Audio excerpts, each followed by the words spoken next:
Hello and welcome to episode 402 of the official EstablishTheRun.com podcast. My name is Adam Levitan, as always, joined by Evan Silva. We are very close to football season Hall of Fame game, preseason DFS. We'll be announcing our package for that soon, by the way, but that will be starting a week from this coming Thursday. Really does feel good. Evan, how's it going? It's going well. I think I have between 16 and 18 team previews done so far. Wish I had more, but I always feel that way when training camp starts and I'm not totally done. But I think they've turned out really well. We've got a research team that's been helping me this year crank out some awesome stats for every team and every relevant skill position player.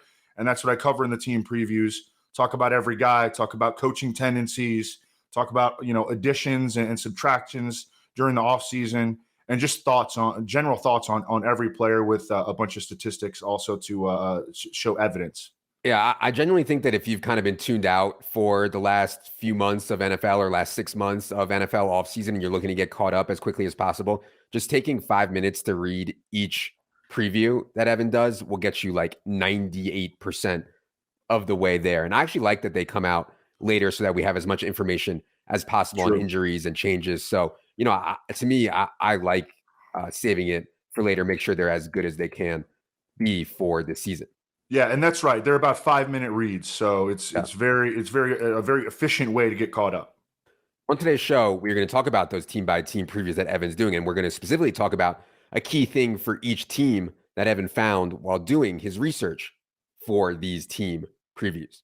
Before we get into it, note this podcast is brought to you by our friends at Underdog Fantasy. They have an just absurd $2 million to first, $1 million to second fantasy best ball tournament running right now. If you use promo code ETR when you sign up, they will match your first deposit up to $100. It really is a ridiculous contest, and drafting, the best practice is not doing these silly free mock drafts. It is doing them on Underdog because there's actual skin in the game.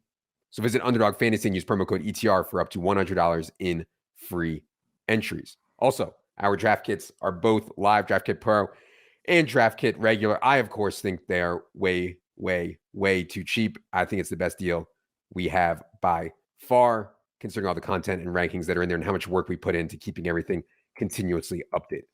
All right, get into it here with things Evan found while doing his team-by-team previews. I want to start with the Cardinals, and I know James Conner. People keep talking up James Conner. People keep talking up James Conner. You can still get him pretty late in drafts, though, reasonably, relatively late. Where are you at on James Conner right now, Evan? Yes, I was talking on a recent show about I did this pros versus Joes draft on Sunday night. It's a pretty competitive tournament. I mean, I've been doing it for probably 8 years at this point. I came in 10th at 84 last year. I wasn't very good in the competition for a while, but I've started to get pretty good over the last couple of years. But I found myself on the board in the middle of the third round. I drew the 6th pick, and I was trying to decide between James Conner and Nick Chubb. And I kind of got cold feet, and I took Nick Chubb, and I instantly regretted it. And he went, I think James Conner went the next pick after that. I mean, James Conner's opportunity is absolutely through the roof. Chase Edmonds is gone. Darrell Williams is, a known role player. Benjamin has been around for 2 years, and he has not been able to get on the field. Keontae Ingram, late day 3 pick. James Conner was so good last year. Yeah. Career high 9.6 yards per target, 17.3% broken tackle rate. I know that his touchdowns are going to regress, but he's a good player, man. And this offense is going to score points, and they're going to play fast, and he's got an abundance of opportunity. Yep. And no DeAndre Hopkins for the first 6 games of the season certainly could help James Conner if they go to a more run-heavy attack for sure. Evan currently has James Conner 26th in his top 150 ADP on Fantasy Pros, which we're using for our kind of home league ADP is around 33.5 right now. Go to the Panthers, Evan. I think we kind of glossed over it, but I thought that the Baker Mayfield thing was kind of big for DJ Moore when that trade happens. Where are you at now on DJ? You currently have him 24th overall in your rankings, which is certainly high, but I dig it. 1,150 plus yards in 3 straight seasons. He's still only 25. I mean, he's younger than the Bears' third-round pick, Velus Jones, or just a little bit older than him. Now Baker Mayfield. DJ Moore has never caught more than 4 touchdowns through 4 NFL seasons. I mean, he's, one of these years, like he's going to score 12. Like positive regression is just going to smack him in the face. And I think that could be this year. I mean, we don't know what's going on with Robbie Anderson at this point. Terrace Marshall was a flop as a rookie. I think that DJ Moore can absolutely ascend and become, I think he's got top 5 overall wide receiver 1 potential this year. And I get that people are low on Baker Mayfield. I mean, go back and watch Baker Mayfield's rookie year. Like Baker Mayfield can play, like he can do it. There was a shoulder issue last year that I think his splits were pretty severe after he suffered the shoulder injury. And so like, I think Baker's a pretty sizable upgrade on Sam Darnold. We haven't talked a ton about Darnell Mooney this year, Evan, yet, but I do think he's interesting. I mean, I was playing Darnell Mooney in DFS a ton, or at least a decent amount down the stretch last year. So I'm curious what you found while looking at the Bears for the team previews. Well, Darnell Mooney and Justin Fields really riffed last season, and Darnell Mooney is a player who absolutely fits the way that Justin Fields plays, because Justin Fields does 2 things really well. Obviously, he's a really good athlete, but he can rip the deep ball. He's a precision vertical passer when he gets time. And actually, the Bears just made a couple of offensive line moves. One of which was signing Riley Reif, who's a pretty good pass protector, and Michael Schofield to play guard after they lost Dakota Dozier. I don't think they're going to have a good offensive line, but I like that they're taking shots on some cheap veterans.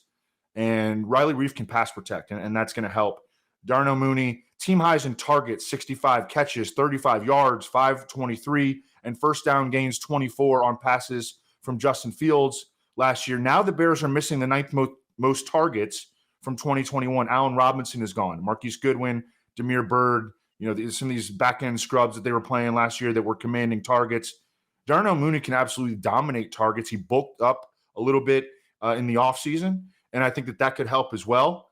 But I mean, he's the clear-cut, unchallenged number 1 in Chicago. Yep. Yeah, I want to have a better handle on him going into DFS season for sure, because he's definitely going to be in play because he's going to project well. His target share is going to be through the roof. Bengals, I think some people are uncomfortable with T. Higgins in like round 2/early round 3 because they're like, well, Jamar Chase goes in the top 5. How can 2 wide receivers both go in the top 24, both finish in the top 24? And I think there's some merit in that, but man, it is so concentrated. They don't throw the running back to a ton. They don't throw the tight end a ton. Mm-hmm. And so you start to get it all concentrated on the 3 wide receivers, and Boyd is clearly a step behind Chase and Higgins. So I dig it. But what do you think about the whole Higgins versus Jamar Chase debate? Who is the better value at their ADP? Because Jamar Chase, you need to spend basically a top 5 pick on. T. Higgins goes a little bit later, round 2-3 turn, stuff like that. Yeah, I mean, I'm not going to say anything negative about Jamar Chase because that dude is an absolute baller, but T. Higgins isn't that far behind. Over his last 10 games, including playoffs, he went for 95-plus yards in 7 of them. He was a bonus machine on DraftKings late in the season. And, yeah, I mean, Hayden Hurst is kind of interesting as like a tight end premium back-end pick. They don't throw the RBs, as you mentioned. And you remember last year, we were kind of frustrated early in the season with the Bengals because they were very conservative, really, in terms of their pass rate. And I think that was because they didn't trust their offensive line, and Joe Burrow was coming off the injury. Now Joe Burrow is a year removed from that ACL, PCL plus injury, and the offensive line looks a lot better. La'el Collins, they made a bunch of Ted Karras, Alex Kappa. I mean, they made some big time additions on their offensive line, and they're going to go in the season trusting their quarterback and trusting their offensive line more. I mean, they could come out of the gate slinging it this year. They did not do that last year, and that, of course, would benefit T. Higgins, Jamar Chase, et cetera. Oh, yeah, 100%. And I do think that they will. We'll talk more about the Jamar Chase stuff in the next podcast when we reveal our personal top 12s. Let's go down to the Chiefs stuff because Chiefs have never been cheaper. And, this is kind of a best ball take or one of these, redraft tournament takes. But man, I mean, Chiefs have never, ever been cheaper. Even Mahomes and even Kelsey are cheaper than they've been over the last year, 1 to 2 years. And then all the ancillary pieces are so cheap. So I know you're high on figuring out ways to do it. Evan, can you, from doing the team preview, you can help people with maybe how to prioritize their Chiefs stacks? Well, it's just so affordable this year. I think you want to start out with Travis Kelsey, though, and he's become, I think, like maybe my favorite first round pick. We're gonna talk about our personal top 12s on an upcoming podcast. But man, I always feel good when I come out of the first round with Travis Kelsey, and I can come back and get CD Lamb or something like that in the second round. That's what I did in this Pros versus Joe's draft, and I wound up getting Patrick Mahomes in the 5th round. So I came out with a Kelsey and Patrick Mahomes stack, and man, I mean that's a lot of fun. Juju Smith-Schuster's ADP has begun to rise, but I'm comfortable taking him in the 5th or 6th round, and that's where he's going. And I think that makes sense. He could catch a ton of passes in this offense. Clyde Edwards-Helaire, I know, not super high on his individual talent, but his price is affordable. I mean, he goes 7th, 8th round, and he is the clear lead back, I think, in Kansas City at this point. Sky Moore is a guy that goes, 8th, 9th round? And, I mean, we're starting Marquez Valdez-Scantling, 9th, 10th round. Ronald Jones, 10th, 11th round. Mecole Hardman, I know no one wants to take Mecole Hardman, but are we sure that he's not going to get the first crack at replacing Tyreek Hill? I think he is going to. Yeah. I mean, when I'm putting together my projected starting lineup for the Chiefs, he's in there as a starter. And then Jerick McKinnon goes way late. So, I mean, we're talking about big-time stacking opportunities at affordable prices for an offense that is going to be good, like reliably good. Andy Reid does not trot out bad offenses, and Patrick Mahomes doesn't play in bad offenses. On the Hardman point, I mean, I always thought that the reason Hardman didn't play that much, even when other guys were out, was because they only thought he could play the Tyreek Hill role, and so he's the direct backup to Tyreek, and that's it. Whether it'll play out like that, we'll see. He just may not be good enough, but I do think that they'll give him the first crack at the Tyreek Hill role. Staying in the AFC West here, the Raiders. So the running back spot, there's a lot of chatter coming directly from Josh McDaniels himself that we're going to run a full-blown committee here. And I think their actions have followed that up. So what are you seeing in Raiders backfield? It just looks like an absolute disaster. And I can't believe how early Josh Jacobs is going in drafts right now. I mean, there's just no – I was looking the other night. I want to move him down. I want to keep moving him down because I want to make sure that our audience gets 0 Josh Jacobs this year. I'm certainly not taking him. I did the Raiders team preview recently, and I was like, I think he's like a full fade. The Raiders declined Josh Jacobs' 5th-year option. They're bringing back Kenyon Drake. They signed Brandon Bolden, who is largely a special teamer, but does have a lot of familiarity and trust in this, Patriots heavy now organization with Josh McDaniels and their GM, Dave Ziegler. They drafted Zamir White and Britton Brown, and they signed Amir Abdullah. I mean, I think they're going to run a full-blown, 3, maybe even 4-man running back committee, and they have one of the worst offensive lines in the league. And I think the Raiders are going to score points this year. I think they're going to have to, playing in that division with how loaded, Russell Wilson, Patrick Mahomes, Justin Herbert, they're going to have to score points. But I think that this is just going to be a completely unreliable backfield situation. I think the only guy I would seriously consider drafting right now would be Zamir White, and he's missed the first 3 practices of Raiders camp. We don't know why yet. And, the Patriots revamped, Raiders organization is not going to come out and tell us what's going on with Zamir White. At some point, we're going to find out. But, I mean, they're not going to proactively come out and tell us. That's not how they operate. Yeah, I mean, at ADP, it's easy to find other running backs than Josh Jacobs. I mean, you could wait a couple rounds and take Devin Singletary. You could take J.K. Dobbins. You could take Antonio Gibson. You could take A.J. Dillon. You could take Eli Mitchell. I mean, there's a lot of guys you could take ahead of Josh Jacobs and be fine with it and get more upside, I think.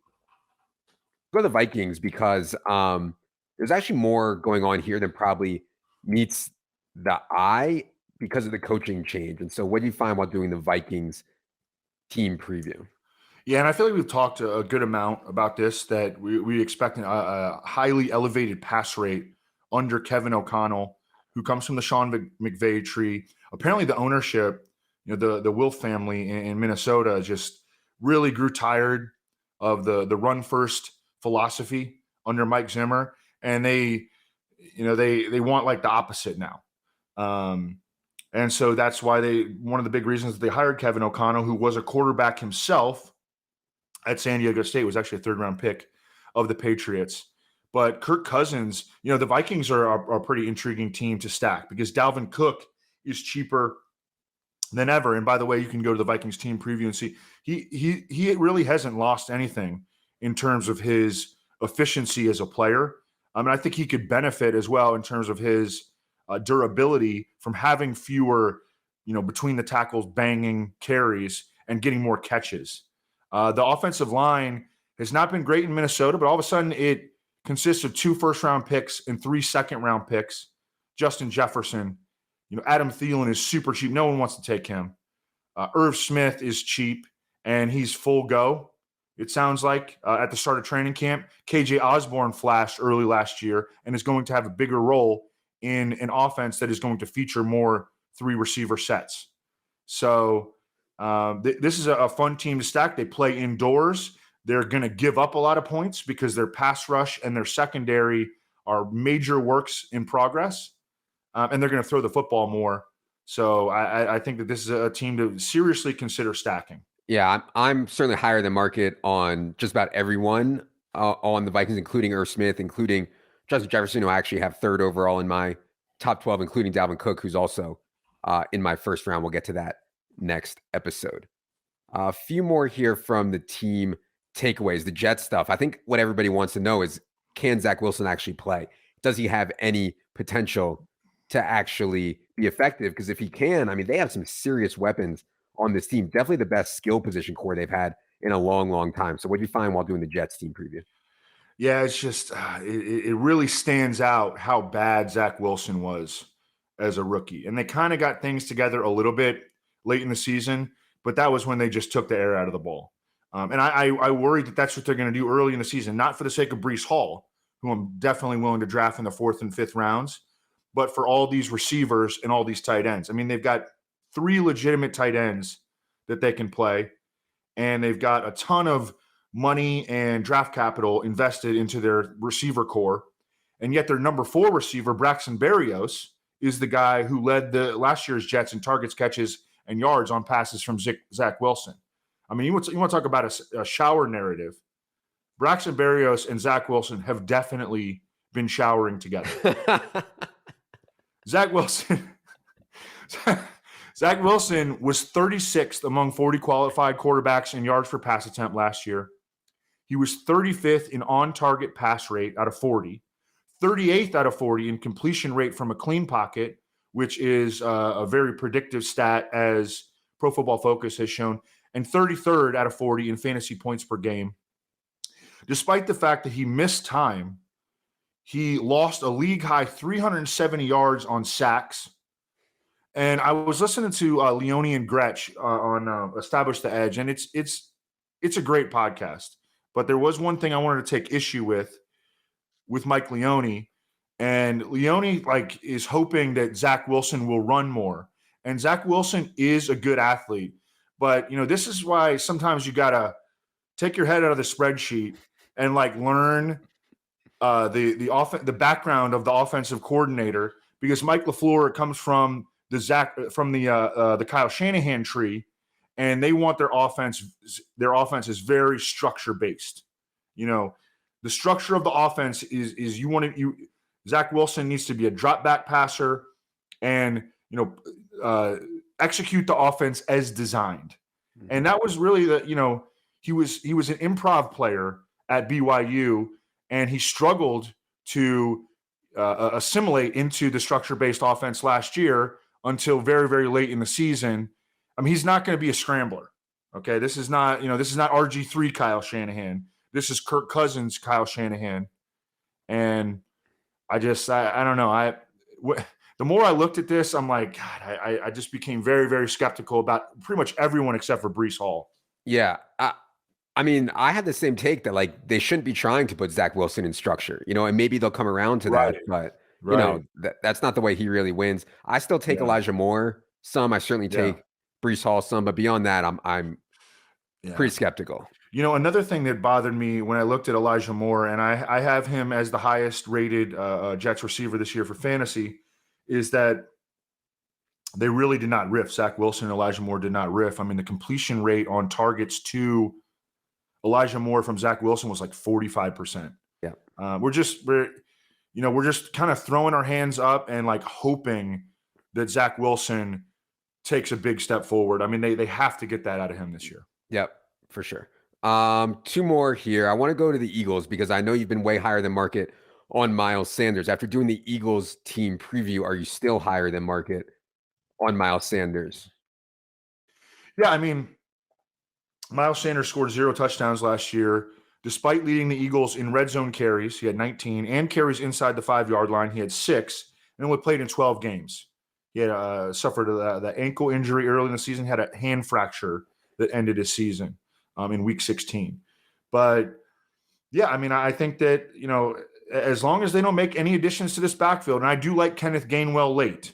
I do like him as a late pick. Like if I don't get Miles Sanders at a value, which you usually can get, I want to take Kenneth Gainwell late because this is going to be a good running game. And I think it's going to be a good offense. So can this be an elite running game? You look at their offensive line, you look at the complexion of how they played last year when they were successful.